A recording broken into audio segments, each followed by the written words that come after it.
एक गरीब विधवा माँ थी। उसकी गोद में 5 वर्ष का एक बालक था। वह किसी प्रकार कुटौनी पिसौनी करके अपने मुसीबत के दिन काट रही थी। पेट काट कर किसी तरह उसने अपने इकलौते बेटे का पालन पोषण किया, पढ़ाया लिखाया। जब बच्चा पढ़ लिख कर बड़ा हो गया, कमाने खाने लगा, तो माँ ने उसकी शादी कर दी और स्वयं राम भजन करने में लग गई। बेटे ने अपनी मेहनत की कमाई से घर को महल बना दिया और माँ, बेटे और बहू तीनों सुख से रहने लगे। बेटे ने एक दिन अपनी पत्नी से कहा, मेरी माता ने संसार के सारे सुखों का त्याग कर मुझे पाला पोसा है और अब हम इस लायक हो गए हैं कि उन्हें सुख और शांति देकर अपना कर्तव्य पूरा करें। पत्नी बहुत ही चतुर और चालाक थी। बोली, हाँ हाँ, ऐसा ही होना चाहिए। उनका खर्च ही क्या है, 2 जून भरपेट भोजन और तन ढकने के लिए 2 धोती। क्या हम लोग इतना भी नहीं कर सकते? फिर क्या यह कोई पराई हैं? सास ससुर की सेवा से ही तो अपना धर्म कर्म बनता है। वह अपनी पत्नी की बात सुनकर बहुत खुश हुआ और सोचने लगा, मेरी पत्नी बड़ी समझदार है।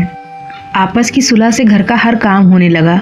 पत्नी ने अपनी चतुराई से पति को अपने वश में कर लिया और वह चिंता रहित होकर बाहर के काम देखने लगा। वह क्या जाने कि मेरी माँ पे क्या बीत रही है। जब सास भोजन करने जाए तो बहू बड़ी सी थाली में 1 कटोरी और थोड़ी सी दाल परस कर बैठ जाए।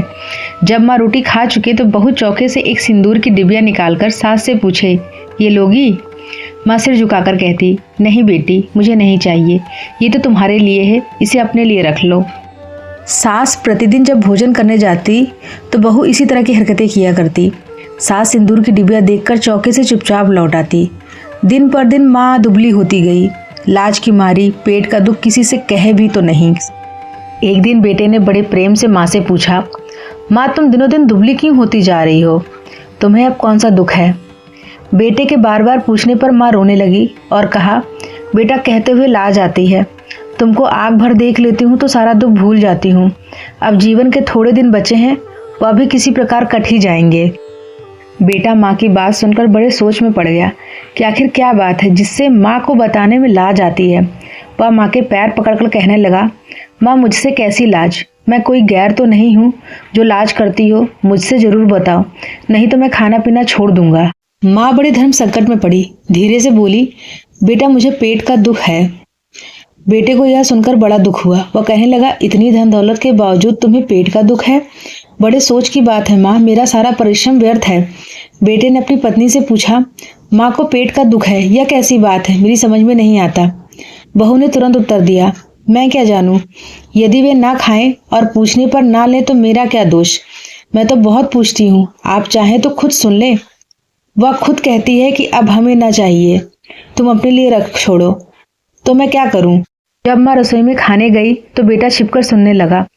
कुछ देर बाद जब बहू ने सिंदूर की डिबिया खोलकर दिखाई और लेने के लिए पूछा तो माँ ने नम्रता से कहा, बेटी इसे लेकर क्या करूंगी? या तुम अपने लिए छोड़ रखो, या तो तुम्हें चाहिए, जो मुझे लेना था ले चुकी। बेटे को माँ की बात सुनकर बड़ा क्रोध आया कि जब इसे खाना पूछा जाता है तो इनकार करती है और मुझसे कहती है कि पेट का दुख है। बेटे ने माँ को एकांत में पाकर पूछा, क्यों माँ, एक ओर तो तुम कहती हो कि पेट का दुख है और दूसरी ओर बहू के पूछने पर खाना भी नहीं लेती हो और दुनिया भर की बातें करती हो कि हमें ना चाहिए, अब मैं लेकर क्या करूंगी, अपने लिए रख छोड़ो। यह दोरंगी बातें कैसी? तुम्हें भगवान के घर जाना है, आखिर झूठ क्यों बोलती हो? माँ ने कहा, मेरे लाल, तुमसे झूठ बोलकर मैं भगवान के घर भी ना रह पाऊंगी। मैं झूठ नहीं बोलती, तुम अपनी माँ को झूठी ना समझो। यदि मैं तुमसे झूठ बोलूंगी तो स्वर्ग में कैसे तुम्हारे पिता को क्या कहूंगी? तुम्हारी बहू मुझे 1 रोटी और थोड़ी सी दाल देकर फिर क्या देती है, तुम चौके में आकर स्वयं देख लो। जब माँ चौके में खाने लगी तो बहू ने 1 रोटी और थोड़ी सी दाल देकर सास को फिर वही सिंदूर की डिबिया दिखाई। माँ ने फिर वही उत्तर दिया।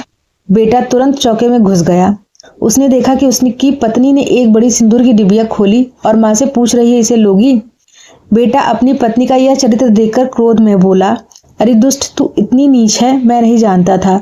तू हट जा मेरी आंखों के सामने से, मैं आज से तेरा मुंह नहीं देखना चाहता। वह बहू को घर से निकालने लगा पर माँ ने उसे समझा बुझाकर शांत किया। बहू ने भी सास के चरण पकड़कर क्षमा मांगी और फिर तीनों सुख से रहने लगे। अगर आपको वीडियो पसंद आई हो तो प्लीज़ वीडियो को लाइक, शेयर एंड सब्सक्राइब कर दें। Thank you so much.